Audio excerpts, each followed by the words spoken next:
మహాకృపను బట్టి ప్రభు మనకు ఈ సంవత్సరం ఒక చక్కటి వాగ్దానం ఇచ్చాడు. ఈ సంవత్సరపు వాగ్దానం మనకు ఫ్లెక్సీ మీద ఉన్నట్టుగానే ప్రకటన గ్రంథం 7వ అధ్యాయం 17వ వచనం. అందరూ బైబిల్లో చదవచ్చిన వారందరూ కూడా ఒకసారి ప్రకటన గ్రంథం 7వ అధ్యాయం 17వ వచనం. ఈ వాగ్దానము ప్రభు మనకి 2025వ సంవత్సరంలో ప్రభు మనకు ఈ వాగ్దానం ఇచ్చారు. ఒకసారి అందరూ కలిసి ఒకసారి మనం చదువుదాం. ఏలియనగా సింహాసన మధ్యమందుండు గొర్రెపిల్ల వారికి కాపరి అయి జీవ జలముల బుగ్గల యొద్ద వారిని నడిపించును. దేవుడే వారి కనుల నుండి ప్రతి బాష్ప బిందువును తుడిచివేయును. Praise the lord. అందరం రెండు చేతులెత్తి ప్రభు నామాన్ని కనపరుస్తాం. హల్లెలూయా. 2025వ సంవత్సరంలో ప్రభు మనకి ఇచ్చినటువంటి వాగ్దానం ఏంటంటే దేవుడే వారి కనుల నుండి ప్రతి బాష్ప బిందువును తుడిచి, చెప్పండి నాతో కలిసి, దేవుడే వారి కనుల నుండి ప్రతి బాష్ప బిందువును తుడిచివేయును. వారి కనుల నుండి ప్రతి బాష్ప బిందువును తుడిచివేయును. ప్రభు ఈ వాగ్దానం మన జీవితంలో నెరవేర్చునుగాక. ఈ సంవత్సరము మన జీవితంలో ఈ వాగ్దానము నెరవేర్చునుగాక. మంచిది. ఈ వాక్యాన్ని మనము కొద్ది నిమిషాలుగా మనం ధ్యానం చేద్దాం. మన వాగ్దానం దేవుడే వారి కనుల నుండి ప్రతి బాష్ప బిందువును. ఈ సంవత్సరం నువ్వు 2024వ సంవత్సరంలో ఏ విషయంలో అయితే బాధపడ్డావో, ఏ విషయంలో అయితే కన్నీరు కార్చావో, ఏ విషయంలో అయితే కృంగిపోయావో, ఏ విషయంలో అయితే అవమానకరంగా తలంచావో, ఎవరికి చెప్పుకోలేని బాధలను బట్టి ఒంటరిగా నువ్వు ఏడ్చి కుమిలిపోయావో, ప్రభు అంటున్నాడు ఈ సంవత్సరం, ఇదిగో నీ కన్నీటిని నేను చూశాను కాబట్టి 2025వ సంవత్సరంలో నీ కన్నీటిని తుడిచే దేవుడను నేనే. Praise the lord. నువ్వు ఏ విషయంలో కృంగిపోయినా కూడా ఈ 25వ సంవత్సరము మన సంఘానికి ఒక ఆశీర్వాదకరమైన సంవత్సరం. ఈ 25వ సంవత్సరంలో దేవుడు మన పరిచర్యలోనూ, మన కుటుంబాలలోనూ, వ్యక్తిగత జీవితంలోనూ దేవుడు అద్భుతమైన కార్యాలు జరిగించబోతున్నాడు. Praise the lord. నమ్ముతున్నావా? దేవుడు నీ జీవితంలో కార్యం జరిగిస్తున్నాడు. నమ్ముతున్నావా? ఎంతమంది నమ్ముతున్నారు? చేయొద్దండి. నువ్వు విశ్వసిస్తే దేవుడు ఖచ్చితంగా ఈ సంవత్సరం నీ జీవితంలో ఆశ్చర్యమైన కార్యములు జరిగించడానికి నా దేవుడు సమర్థుడు. Praise the lord. ఆయన వాక్యం ఏమని సెలవిస్తుందంటే, సింహాసనము మధ్య నుండే గొర్రె పిల్లనట వారికి ఏమై ఉంటాడు? కాపరి అయి. ఏమై ఉంటాడు? కాపరి అయి. ఈ 2025వ సంవత్సరములో నీకు ఎలా ఉండాలని ఆశపడుతున్నాడంటే, నేను నీకు కాపరిగా ఉండాలనుకుంటున్నాడు అని అంటాడు. నేను నీకు కాపరిగా ఉండాలనుకుంటున్నాను అని ప్రభు మనతో మాట్లాడుతున్నాడు. మరి నువ్వు ఇష్టపడుతున్నావా? కాపరి ఏం చేస్తాడట? తన గొర్రెలను మీరు ఎటైనా వెళ్ళండి, నా మార్గంలో నేను ఉంటాను అని కాపరి అనుకోడు. కాపరి యొక్క బాధ్యత ఏంటంటే, కాపరి ఏ మార్గంలో నడుస్తే గొర్రెలు కూడా అదే మార్గంలో నడవాలి. అవునా కాదా? మీరు గమనించండి. మేకలకు కాపరి వెనుకుంటాడు, ఆ మేకలు ముందు పోతా ఉంటాయి. కానీ గొర్రెలకు కాపరి ఎక్కడ ఉంటాడో తెలుసా? ముందుంటాడు. ఆ కాపరిని చూసి గొర్రెలు నడుస్తూ ఉంటాయి. అవునా కదా? అయితే ఈ 2025వ సంవత్సరంలో ప్రభువునికి ఏమై ఉండాలనుకుంటున్నాడు అంటే కాపరి. ఆ దేవుడు నీకు కాపరిగా ఉన్నప్పుడు నువ్వు ఎవరి అనుసరించి నడవాలి? దేవుని యొక్క మాటను అనుసరించి నువ్వు నడవాలి. నీకు కాపరిగా ఉండాలి కదా. నీ జీవితాన్ని ఒక క్రమంలో అయినా నడిపించాలి కదా. నీ జీవితంలో లోతైన మేలులను నువ్వు అనుభవించాలని నువ్వు ఆశపడితే, దేవుడు నీ జీవితంలో గొప్ప కార్యాలు జరిగించాలని నువ్వు ఆశపడితే, దేవుడు నీ విషయంలో నీ మీద ఉన్నటువంటి శాపాన్ని తొలగించి ఒక దీవెనకరమైన కుటుంబముగా నా కుటుంబాన్ని ఉంచాలని నువ్వు ఆశపడితే, ప్రభు నీతో అంటున్నాడు, నేను నీకు కాపరిగా ఉంటాను, నువ్వు నన్ను వెంబడించు. Praise the lord. మరి వెంబడించడానికి సిద్ధంగా ఉన్నావా? నువ్వు వెంబడించడానికి సిద్ధంగా ఉన్నావా? నువ్వు వెంబడిస్తే ఈ సంవత్సరము దేవుడు నీ జీవితంలో కార్యం జరిగించడానికి సిద్ధంగా ఉన్నాడు. వెంబడించాలి. ఎవరిని వెంబడించాలి? సినిమా హీరోలను కాదు నువ్వు వెంబడించేది, సినిమా పాటలు కాదు నువ్వు వెంబడించేది, సినిమా హీరోయిన్లను కాదు నువ్వు వెంబడించేది, సీరియల్ను కాదు నువ్వు వెంబడించేది, ఒక యాక్టర్ని కాదు నువ్వు వెంబడించేది. నీ కొరకు ప్రాణం త్యాగం చేసిన ప్రధాన యాజకులను వెంబడించుదుగాక. Praise the lord. నీ కొరకు ప్రాణ త్యాగం చేసిన గొర్రె పిల్ల నీకు కాపరిగా ఉండాలని ఆశపడుతున్నాడు. మనం ఇష్టపడుతున్నావా? అవునయ్యా, నీవు నాకు కాపరిగా ఉంటే నేను అన్ని విషయాలు నేను చేయిస్తాను. నీవు నాకు కాపరిగా ఉంటే నాకు అన్ని విషయాల్లో కూడా సమృద్ధి ఉంటుంది. నీవు నాకు కాపరిగా ఉంటే నా పరిస్థితులు అన్ని కూడా తారుమారైపోతాయి అని నువ్వు నమ్మితే ఈరోజు నువ్వు యేసయ్యను వెంబడించు. వెంబడిస్తావా? వెంబడిస్తావా? నోరు తెలిసి చెప్పండి, వెంబడిస్తారా? నేను వెంబడిస్తానన్న వాళ్ళు చేయొద్దండి ఒకసారి. నేను వెంబడిస్తానయ్యా, వెంబడిస్తాను. ఆయన నాకు కాపరిగా ఉండాలి. ఆయన నాకు కాపరిగా ఉంటే నా జీవితం మారిపోతుంది. ఆయన నాకు కాపరిగా ఉంటే నా బ్రతుకు మారిపోతుంది. ఆయన నాకు కాపరిగా ఉంటే నా కుటుంబ పరిస్థితులు మారిపోతాయి. ఆయన నాకు కాపరిగా ఉంటే నా కుటుంబంలో కరువు ఉండదు. ఆయన నాకు కాపరిగా ఉంటే నా కుటుంబంలో కష్టం ఉండదు. ఆయన నాకు కాపరిగా ఉంటే నా కన్నులకు కన్నీరు రాకుండా నా తండ్రిగా ఆయన నన్ను చూసుకుంటాడని విశ్వసిస్తే నీవు దేవుడు నీ జీవితంలో కార్యం జరిగించడానికి సిద్ధంగా ఉన్నాడు. Praise the lord. ఏడ్చి ఉండొచ్చు, ఎవరికి చెప్పుకోలేని బాధతో నువ్వు ఉండొచ్చు, కనీసం నీ భర్త కూడా నీ కన్నీరు తుడవలేని పరిస్థితుల్లో నువ్వు ఉండొచ్చు, భర్త నీకు దూరమై నన్ను ఎవరు చూడట్లేదని బాధలో నువ్వు ఉండొచ్చు, నన్ను పట్టించుకునేవారు ఎవరు లేరు అనే బాధలో నువ్వు ఉండొచ్చు. కానీ ప్రభు నీతో అంటున్నాడు, నేను నీకు కాపరిగా ఉంటాను, నువ్వు నన్ను వెంబడిస్తావా? వెంబడించే మనసు మనకు ఉండాలి దేవుణ్ణి. ఈరోజు చాలా మంది క్రైస్తవులు చేసే పెద్ద పొరపాటు ఏంటంటే, నేను దేవుని వెంబడిస్తున్నానని అనుకుంటున్నారు, కానీ వారు దేవుని వెంబడించలేక లోకాన్ని వెంబడిస్తున్నారు. లోకం వైపు వారు తిరుగుతున్నారు, లోకం వైపు వారి మనసులు తిప్పుతున్నారు. కాబట్టి దేవుడు ఎంత మేలులు చేయాలని దేవుడు కోరుకున్నా వారి జీవితంలో దేవుడు కార్యాలను జరిగించలేకపోతున్నాడు. ఎందుకంటే వారు ప్రభువే నాకు కాపరి అన్న భ్రమలో ఉన్నారు, కానీ కాపరి చెప్పినట్టుగా వారు వినలేని పరిస్థితిలో ఉన్నారు. Praise the lord. Hallelujah, hallelujah. వాక్యం ఏమని సెలవిస్తుందో తెలుసా?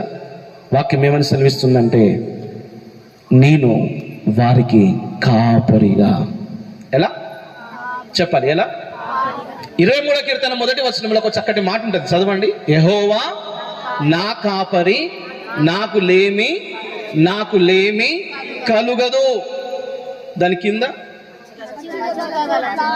పచ్చిక గల చోట్ల ఆయన నన్ను పరుండజేయుచున్నాడు. దేవుడు నీకు కాపరిగా ఉంటే నీ కుటుంబం ఎక్కడుంటుందట? పచ్చిక గల చోట్ల ఉంటుంది. దేవుడు నీకు కాపరి ఉంటే నీ చుట్టూ అంతా సమృద్ధి ఉంటుంది.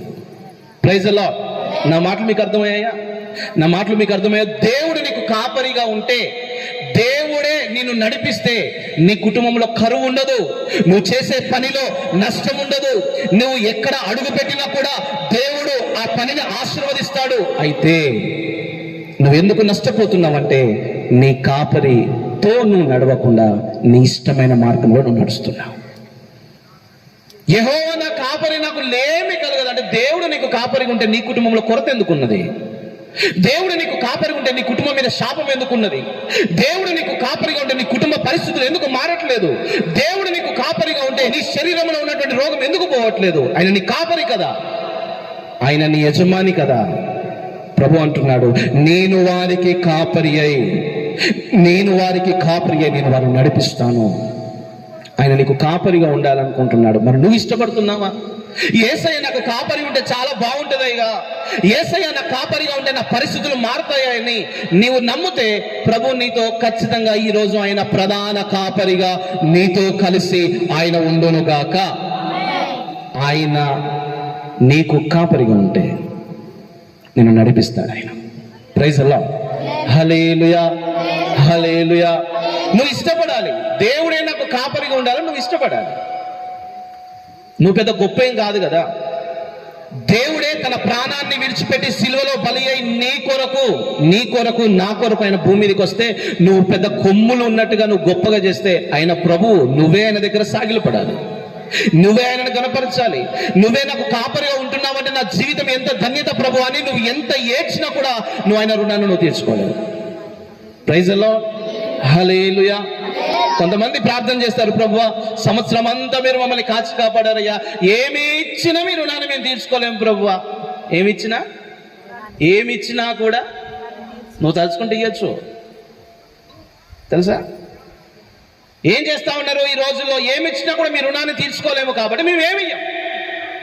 కేవలం నోరు తెలిసి ఆ ప్రభు ఏమే ఇచ్చినా కూడా మీ రుణాన్ని తీర్చుకోవాలి, మేము ఇయ్యం. నువ్వు ఇయ్యొచ్చు. నువ్వు దేవునికి, నాకు దేవుడి సంవత్సరము ఈ యొక్క ఒక గొప్ప కార్యాన్ని జరిగించాడు కదా, ఈ ప్రమాదం నుండి ప్రభు నన్ను విడిపించాడు కదా, నా జీవితంలో ఏం మేలు చేశాడు కదా అని నీకు మనస్సుంటే నువ్వు ఖచ్చితంగా దేవునికి చేయొచ్చు. మీకు విషయం తెలుసా? కుటుంబ ఆరాధన జరిగేటప్పుడు భోజనాలు ఎందుకు పెడతారు? కుటుంబ ఆరాధన జరిగేటప్పుడు ఒక సేవ పరిచయకు ఘనమైన కానుకను ఎందుకు ఇస్తారు? కుటుంబ ఆరాధన జరిగేటప్పుడు అందరికీ పేదవారికి బట్టలను ఎందుకు పంచుతారు? దేవుడు మా జీవితంలో కార్యాన్ని జరిగించాడయ్యా, దేవుడు మమ్మల్ని ఈ సంవత్సరం అంతా కాచి కాపాడారు, అందుకే పేదవారికి మేము బట్టలు పంచుతున్నామయ్యా. ప్రభు నీకు ఎలా ఉండాలని అనుకుంటున్నాడట? కాపరి అనండి. ఎలా ఉండాలి? నువ్వు ఎలా ఉండాలి? ఆయనను వెంబడించే గొర్రెగాను ఉండాలి కదా. గొర్రెగాను ఉండాలా ఉండద్దా? కాపరి నువ్వు ఎటు వెళ్ళినా పర్లేదు, కానీ నేను మాత్రం ఇటు వెళ్తానంటే ప్రభు దాన్ని సహిస్తాడా? Praise the lord. దేవుని మాట నువ్వు వింటే ఆయన నీకు ఈ సంవత్సరం కాపరిగా ఉంటాడు. ఆయన నీకు కాపరిగా ఉంటే, యెహోవా నా కాపరి, నాకు లేమి కలగదు, పచ్చిక గల చోట్ల ఆయన నన్ను, అది ఆయన నీ కాపరిగా ఉంటే పచ్చిక గల స్థలములో, సమృద్ధి గల స్థలములో, లాభాలు గల స్థలములో నేను ఆయన పరులు పెడతాడు. శాంతి మార్గంలో నేను నడుపుతాడు. ఇరుకులు కాదు, ఇబ్బందులు కాదు. నువ్వు అనుకోవచ్చు, ఎందుకు నాకు ఇన్ని కష్టాలు? నువ్వేమని ప్రార్థన చేయాలో తెలుసా? ప్రభువా ఈ కష్టాలు నా దగ్గర నుండి వెళ్ళిపోవాలని కాదు, కానీ కష్టాన్ని జయించే కృపను నాకు ఇవ్వు ప్రభు అని ప్రార్థన చేయాలి. Praise the lord. ఈరోజు క్రైస్తవులు చేసే బాగా పని ఏంటంటే, వాళ్ళు చేసే ప్రార్థన ఏంటంటే, ప్రభు ఈ కష్టాన్ని తొలగించు. నేను అంటాను, భరించడానికి ప్రభు ఇచ్చాడు నీకు. అది నీవు దాన్ని తట్టుకోగలుగుతావా లేదా? ఆ శోధనను బట్టి నువ్వు ప్రార్థన చేస్తావా లేదా? నీ మీద ఆధారపడుతున్నావా లేదా? దాని విషయం గురించే కదా ప్రభు నీకు శోధన ఇచ్చాడు. కొంతమంది సాక్ష్యాలు ఎలా ఉంటాయో తెలుసా? ఏమో ప్రభు చిత్తం, మరి ఇట్లా జరిగింది నా జీవితంలో, ఇంత నష్టమైందంటే. నష్టం జరుగుతుంది, ఆయన నీకు కాపరి కదా. కొన్ని సందర్భాల్లో ప్రభు కొట్టి తట్టి చూస్తాడు. నీ విశ్వాసాన్ని పరీక్షించాలి కదా, నీ పరిశుద్ధమైన జీవితాన్ని పరీక్షించాలి కదా, నువ్వు ఏ విధంగా స్థిరంగా ఉన్నావో లేదో ప్రభు పరీక్షించాలి కదా. నువ్వు కష్టం వచ్చినప్పుడే కన్నీరు కాల్చుకొని అయ్యో నాకే ఎందుకు ఈ శ్రమలు అనొద్దు. నువ్వు ప్రభువా నాకున్న కష్టాన్ని బట్టి స్తోత్రం అని చెప్పు. ఎందుకంటే ఆయన నీ కాపరి. ఎవరట? కాపరి. ఈ కాపరి మిమ్మల్ని ఎక్కడికి నడుపుతాడు? గొర్రెపిల్ల వారికి కాపరి అయి ఉండి జీవ జలముల బుగ్గల యొద్దకు వారిని గట్టిగా కాపరి నిన్ను ఎక్కడికి నడుపుతున్నాడు? జీవజలముల బుగ్గల యొద్దకు, లేదా మన భాషలో ఊటల వద్దకు, నీటి ఊటల వద్దకు నేనేం చేస్తున్నాడట? నడిపిస్తున్నాడు. బైబిల్ గ్రంథంలో హాగర్ ఉంది. ఎటు తోచని పరిస్థితి. భర్త అన్నాడు, నువ్వు నా కంటి ముందట ఉండడానికి వీళ్ళది, వెళ్ళిపో. ఎటు తోచని బానిస జీవితాన్ని జీవిస్తున్నటువంటి హాగర్ యొక్క పరిస్థితి ఎలా ఉందంటే, ఎవరు కూడా సహాయం చేయలేరు. అప్పుడే ఒక కొడుకు పుట్టాడు. ఎడారి మార్గం గుండా వెళ్ళాలి, సహాయం చేసేవారు ఎవరు లేరు. కనీసం ఎలా ఉన్నావని అడిగేవారు కూడా లేరు. కొంత దూరం వెళ్ళిపోయిన తర్వాత ఆ కుమారుడు చాలా భయంకరంగా ఏడుస్తా ఉన్నాడు. నీళ్లు లేవు, ఎడారి మార్గం వెళ్తా ఉన్నారు. ఆమె మనస్సులో ఏడ్చుకుంటూ ఒకే ప్రార్థన, నాకెందుకు ఈ పరిస్థితి వచ్చింది? ఎవరికి చెప్పుకొని, ఎటు చూసిన చుట్టూ ఇసుకనే, ఎటు చూసిన చుట్టూ ఎడారే. సహాయం చేసేవారు ఎవరు లేరు, పలకరించేవారు ఎవరు లేరు, ఆదరించేవారు ఎవరు లేరు, కన్నీరు తుడిచేవారు ఎవరు లేరు. అయితే ప్రధాన కాపరి అయిన యేసు ఆమె ముందట నిలబడి, చప్పట్లు కొట్టి ప్రభు నామని కనపరిచాడు. ప్రధాన కాపరి ఎడారిలో ప్రధాన కాపరి నిలబడ్డాడు. అక్కడ మనుషులు సహాయం చేయకపోయినా ఆయన నీకు కాపరి ఉంటే నీ ముందట ఎవరు నిలబడతారు? ఎవరు నిలబడతారు? కాపరి నిలబడతాడు, యేసే నిలబడతాడు. హాగరు పరిస్థితి చూస్తే చాలా దారుణంగా ఉంది. కానీ ఎవరు పట్టించుకునే పరిస్థితిలో హాగరు జీవితం ఉన్నప్పుడు, భర్త కూడా నా కనుల ఎదుట నువ్వు ఉండొద్దని వెలివేసినప్పుడు, ఒక రకంగా విడిచిపెట్టినప్పుడు, హాగరు యొక్క ముందట ప్రధాన కాపరి అయిన యేసు హాగరుతో మాట్లాడి, హాగర్ ఎందుకు ఏడుస్తున్నావు? కొడుకు ఏడుస్తున్నాడయ్యా, నాకు చాలా భయంకరమైన బాధ ఉంది, నా భర్త నన్ను విడిచిపోమన్నాడు, వాడు దాహంతో ఏడుస్తా ఉన్నాడు, నేనేం చేయాలి? ఇదిగో అక్కడ నీటి ఊట ఉంది, నీ కుమారునికి నీళ్లు తాగిపించి నువ్వు కూడా దాహం తీర్చుకో. ప్రైజ్ ది లార్డ్, హల్లెలూయా. దేవుడు నీకు కాపరిగా ఉంటే నీటి ఊటల దగ్గరకు నిన్ను నడిపిస్తాడు ఆయన నీకు కాపరిగా ఉండడానికి నువ్వు ఇష్టపడాలి. ఆయన నీ కాపరి అయితే నీరు అనగా దేవుని వాక్యం, నీరు అనగా పరిశుద్ధాత్మ అభిషేకం, నీరు అనగా పరిశుద్ధమైన జీవితం, మురికి నీరు, మంచి నీరు. ఆయన నీకు కాపరి ఉంటే ఆయన నిన్ను మంచి నీటి దగ్గరికి తీసుకొని పోతాడు. ఎక్కడికి తీసుకుపోతాడు? నీకు మురికి నీరు కావాలా, మంచి నీరు కావాలా? ఏ నీరు కావాలి? ఆయన నీకు కాపరి అయి ఉంటే మంచి నీటి ఊటల యొద్దకు నేను నడిపించి నీ దాహాన్ని తీరుస్తాను. ఈ సంవత్సరం నువ్వు ఏ దాహంతో ఉన్నావో, ఏ కోరికతో ఉన్నావో, ఏది సంపాదించాలని ఆలోచనతో ఉన్నావో, ఏమి చెయ్యాలని ఈ సంవత్సరాన్ని నువ్వు ఒక ప్లానింగ్ వేసుకున్నావో, ఆయన నీకు కాపరిగా ఉండడానికి నీవు ఇష్టపడితే నా దేవుడు నిన్ను నడిపించి సమృద్ధి అయిన జీవితమును ప్రభు నీకు అనుగ్రహించును గాక. Praise the lord, hallelujah, hallelujah. ఉండాలి, కాపరిని వెంబడించే గొర్రెగాను ఉండాలి. Praise the lord. నేను వాక్యాన్ని ముగిస్తాను. చూడండి, కాపరిగా ఉన్న దేవుడు నీటి ఊటల దగ్గరికి నేను నడిపించిన తరువాత హాగరు యొక్క జీవితంలో చూడండి, ఆమె కన్నీటి యొక్క ప్రతి బాష్ప బిందువును ఆయన ఏం చేశాడు? దుఃఖాన్ని ఏం చేశాడు? కన్నీటిని ఏం చేశాడు? అవమానం ఏం చేశాడు? తుడిచివేశాడు. ఈరోజు నీవు అదే పరిస్థితిలో ఉంటే నా దేవుడు నీ కన్నీటిని తోడడానికి సిద్ధంగా ఉన్నాడు. తుడుస్తాడు ఆయన. ఈ సంవత్సరం ఖచ్చితంగా తుడుస్తాడు. నేను కూడా చెప్తున్నాను, ఒక ప్రవచనంగా మన పరిచర్యలో ఈ సంవత్సరము అద్భుతమైన కార్యాలు ప్రభువే జరిగించును గాక, సేవను విస్తరింపజేయును గాక. ఈ సంవత్సరము చాలా ఊహించని గొప్ప కార్యాలు మన పరిచర్యలో జరగబోతున్నాయి. మేము కూడా మా వ్యక్తిగతంగా చాలా ఏడ్చాం. పరిచర్యను చూసి, మిమ్మల్ని చూసి, విశ్వాసులను చూసి, ఎంత వాక్యం చెప్పినా గాలికి ఎగిరిపోయే పొట్టులా ఉన్నారు ప్రభా, ఎవరు కూడా గింజలా లేరు. ఎంత వాక్యము విన్నా కూడా వారి జీవితాలు మారట్లేదు, ఎంత వాక్యము విన్నా కూడా వారి పరిస్థితులు మారట్లేదు. గొర్రెలా తలలూపుతున్నారు కానీ వారి బ్రతుకు ఏం మారట్లేదు ప్రభు అని ఒక్కొక్కరి కొరకు ఎన్నోసార్లు కన్నీరు కార్చిన సందర్భాలు ఎన్నో ఉన్నాయి. వింటున్నారు, తలూపుతున్నారు, మరి వారిష్టానుసారంగానే వారు చేస్తా ఉన్నారు. అదేంటి ప్రభు, మా ముందేమో మీరు చేస్తా అంటున్నారు, బయటికి వెళ్ళిపోయిన తర్వాత ఇలా జరిగిందయ్య గారు అని ఏం తెలియనట్టుగా మాట్లాడుతున్నారయ్యా, వారిని నువ్వు దర్శించు ప్రభు అని మేము కూడా ఎన్నో సందర్భాలు ఏడ్చిన దాఖలాలు ఉన్నాయి. ఈ సేవలో మీకు మాత్రమే కాదు కానీ మాకు వ్యక్తిగతంగా కూడా చాలా, ఒక్కొక్కరి గురించి పేర్లు చెప్పమని నేను చెప్తాను. ఒక్కొక్కరి గురించి ప్రభువా, వీరేమో ఒకప్పుడు పరిస్థితి చాలా బాగుంది, ఒకప్పుడు మంచి ఆరాధనకు వచ్చేవారు, ఇప్పుడేమో ఆరాధన చేయలేని పరిస్థితిలో ఉన్నారు, లోకంలో పడిపోయారు ప్రభు అని వారి గురించి మేము కూడా ఏడ్చిన దాఖలాలు ఉన్నాయి. ఆ మాటలను బట్టి మేము ఎంతగానో మనసులో ఏడుస్తూ ప్రభు నామాన్ని స్తుతిస్తూ ఒకే మాట అంటాం, ప్రభువా ఈ అవమానము పొందడానికి నువ్వు నన్ను ఇక్కడికి నడిపించావని దేవుని స్తుతిస్తాం.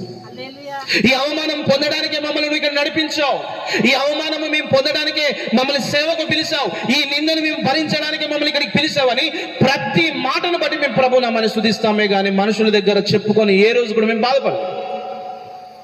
బాధపడలేదు. ఎందుకంటే ప్రతి కన్నుల నుండి ప్రతి బాష్ప బిందువును ఆయన తుడిచివేస్తాడు. ఒకరోజు వస్తుంది కదా, ఒకరోజు వస్తుంది. నీతో అవసరం లేదు, నువ్వు పనికిరాను, నీ జీవితం పనికిరాదు అన్న వాళ్ళే నిన్ను బట్టి వారికి ఒక అవసరత వస్తుంది ఖచ్చితంగా. Praise the lord. ఎవరైతే నిన్ను తృణీకరించారో, ఎవరైతే నిన్ను అవమానపరిచారో, ఎవరైతే నిన్ను ప్రక్కకు పెట్టారో, నిన్నే నీ సలహాలు తీసుకొని నీ యొక్క ఆలోచన తీసుకొని నిన్ను ముందు పెట్టే పనులు జరిగించే రోజులు వస్తుంది. Praise the lord. నేను అంటాను, ఏ విషయంలో మనం కృంగిపోవద్దు. మన దేవుడు ఎవరో తెలుసా? సింహాసనం మీద కూర్చున్న దేవుడు మన దేవుడు. Praise the lord. ఆ సింహాసనం మీద కూర్చున్న దేవుడు నిన్ను చూసి ప్రభు మనతో అంటున్న మాట ఏంటంటే, ఇగో నేను సింహాసనం మీద ఉన్నాను, ఎందుకంటే ఈ రాజ్యము నాది, దీనికి అధికారిని నేను, ఈ సింహాసనం మీద కూర్చున్న నేను నీకు కాపరిగా ఉండాలనుకుంటున్నాను అంటున్నాడు. ఒకే దగ్గర ప్రశ్న, మరి నీవు ఇష్టపడుతున్నావా? నీ దేవుడు నీకు కాపరిగా ఉండడానికి, నీ దేవుడు నిన్ను నడిపించే మార్గంలో నువ్వు నడవడానికి, నీ దేవుడు నీకు సమృద్ధి వైపు నడిపితే సమృద్ధి వైపు నువ్వు వెళ్ళడానికి నీవు సిద్ధంగా ఉంటే నీ కన్నీటి యొక్క ప్రతి బాష్ప బిందును ఈ సంవత్సరమైన తుడిచివేస్తాడు. నమ్ముతున్నావా? విశ్వసిస్తున్నావా? దేవుని వాక్యాన్ని నీ హృదయంలో పెట్టుకుంటున్నావా? ఈ సంవత్సరం ఈ విధంగా దైవజనులు చెప్పిన ఈ మాట నా జీవితంలో నెరవేర్చబడుతుందని నమ్మితే 2 చేతులెత్తి ప్రభు నామని గట్టిగా గణపరచు. హల్లెలూయా, హల్లెలూయా. ఈ సంవత్సరం దేవుడు నీ జీవితంలో ఖచ్చితంగా కార్యాన్ని జరిగించునుగాక.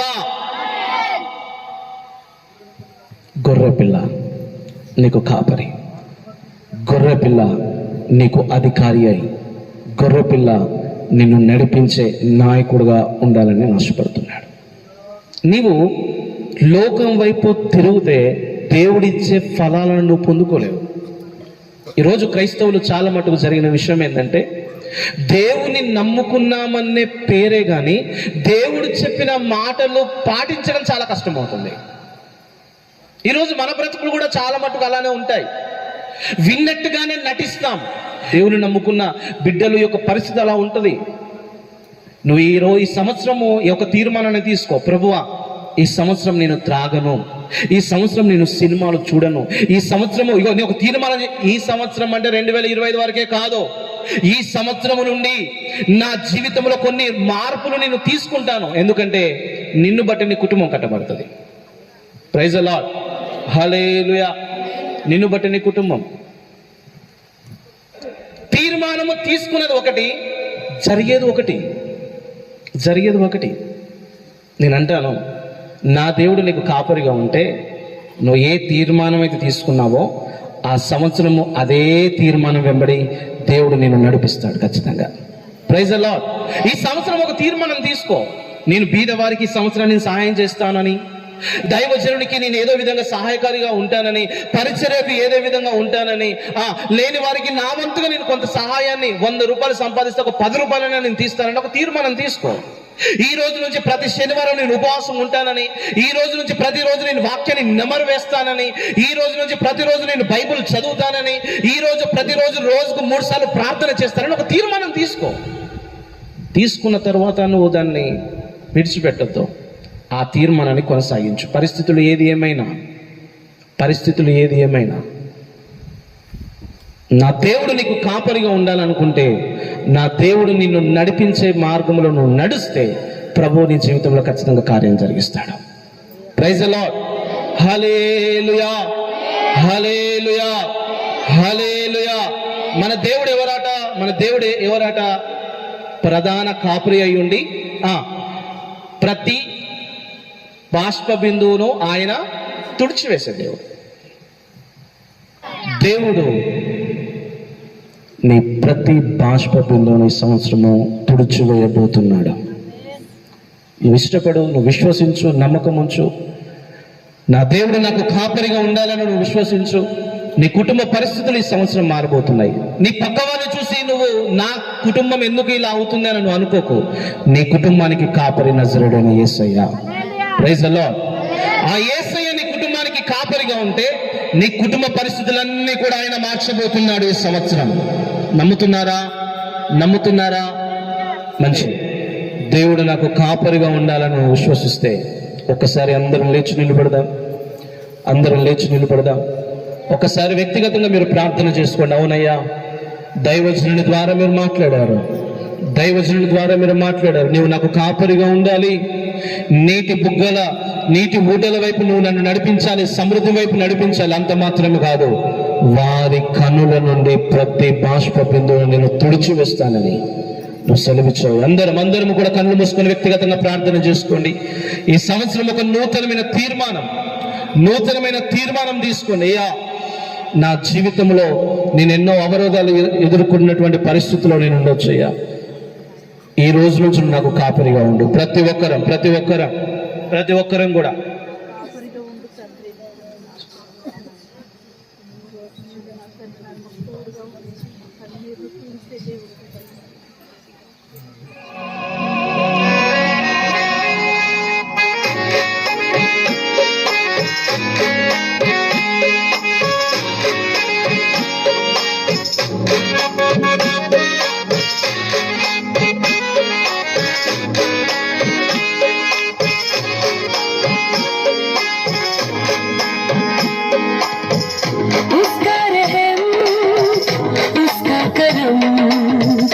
उसने भुलाया हर गुनाह,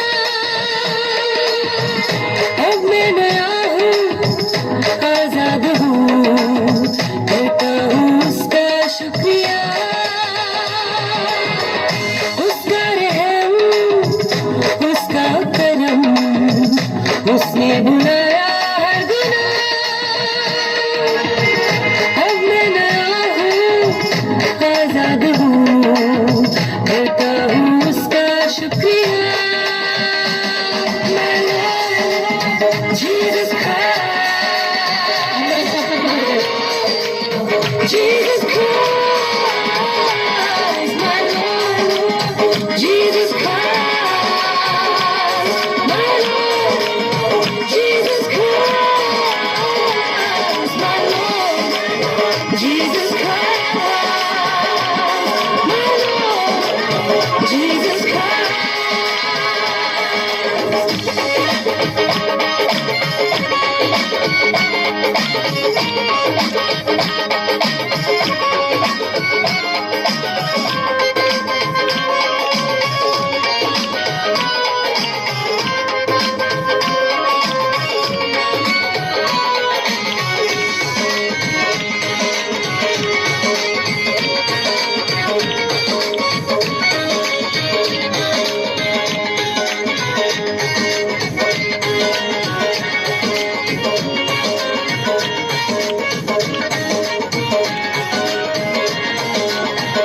पूरब से दूर पश्चिम में जितना दूर है मुझसे हर गुनाह, मेरी है माफी अपने लहू से, सूरी पे लेके हर सदा। पूरब से दूर पश्चिम में जितना दूर है मुझसे हर गुनाह, मेरी है माफी अपनी लहू से, सूरी पे लेके हर सजा। My Lord, Jesus Christ, my Lord. Jesus Christ, my Lord. Jesus Christ, my Lord. Jesus Christ, my Lord. Jesus Christ, my Lord. Jesus Christ. उसका रहम, उसका करम, उसने बुलाया हर गुनाह, अब मैं नया हूँ, आजाद हूँ, करता हूँ उसका शुक्रिया। My Lord, Jesus Christ, my Lord. Jesus Christ, my Lord. Jesus Christ, my Lord. Jesus Christ, my Lord. Jesus Christ, my Lord. Jesus Christ.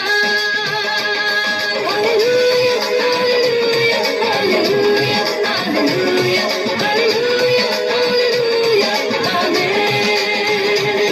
Hallelujah, hallelujah, hallelujah, hallelujah, hallelujah, hallelujah, amen. Hallelujah, hallelujah, hallelujah,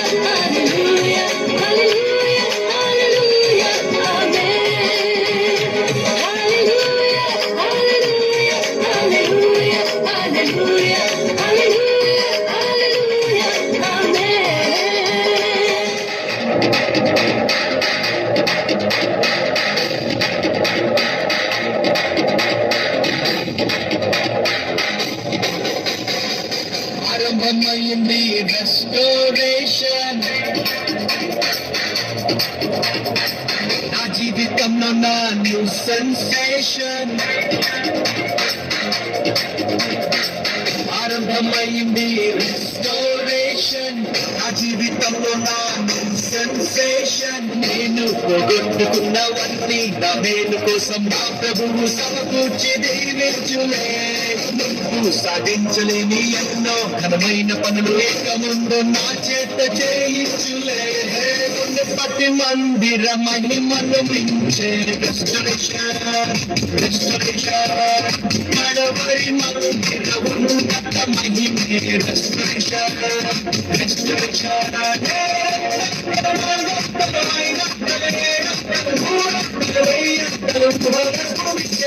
మునుపటి మందిర మహిమను మించే restoration